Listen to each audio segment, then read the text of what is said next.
বগুড়ার আদমদীঘিতে ২০ বছরেও চালু হয়নি সান্তাহার ২০ শয্যা বিশিষ্ট হাসপাতাল। চিকিৎসা সেবা থেকে বঞ্চিত ৪ উপজেলার লাখো মানুষ। জনবল ও যন্ত্রপাতির সংকট সহ নানা কারণে পড়ে থাকা এই হাসপাতালটি চালুর উদ্যোগ নেওয়া হয়েছে বলছেন কর্মকর্তারা।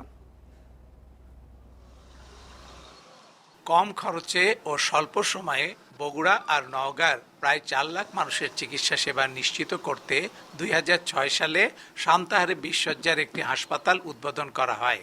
প্রায় ৩ কোটি টাকা ব্যয়ে নির্মিত এই হাসপাতালটিতে নারী ও পুরুষের জন্য 10টি করে শয্যা থাকলেও ২০ বছরেও ইনডোর আর আউটডোরে কোনো সেবা চালু হয়নি। প্রতি সপ্তাহে সর্বোচ্চবার বিকাশ পেমেন্টে 50 জন হবেন পেমেন্ট চ্যাম্পিয়ন। জিতে নিন টিভি সহ আকর্ষণীয় সব প্রাইজ।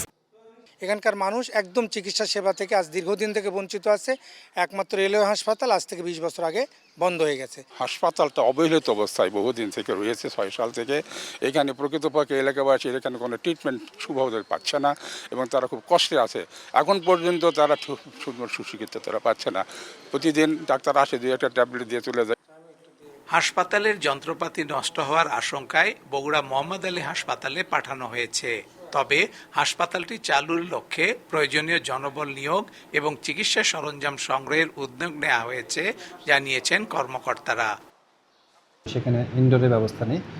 আমি আমার ঊর্ধ্বতন কর্তৃপক্ষ, অধিদপ্তর এবং মিনিস্ট্রিতে লোক প্রদান করার জন্য জানিয়েছি। যদি খুব শীঘ্রই প্রদান পাওয়া যায় এবং রক্ষণাবেক্ষণের বিষয়ে আমাদের এখানে স্বাস্থ্য প্রকৌশল অধিদপ্তর রয়েছে, তাদেরকে জানিয়েছি।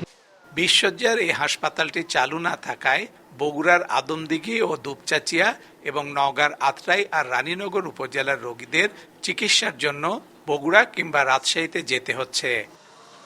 Hasibur Rahman, independent news, Santahar, Bogura.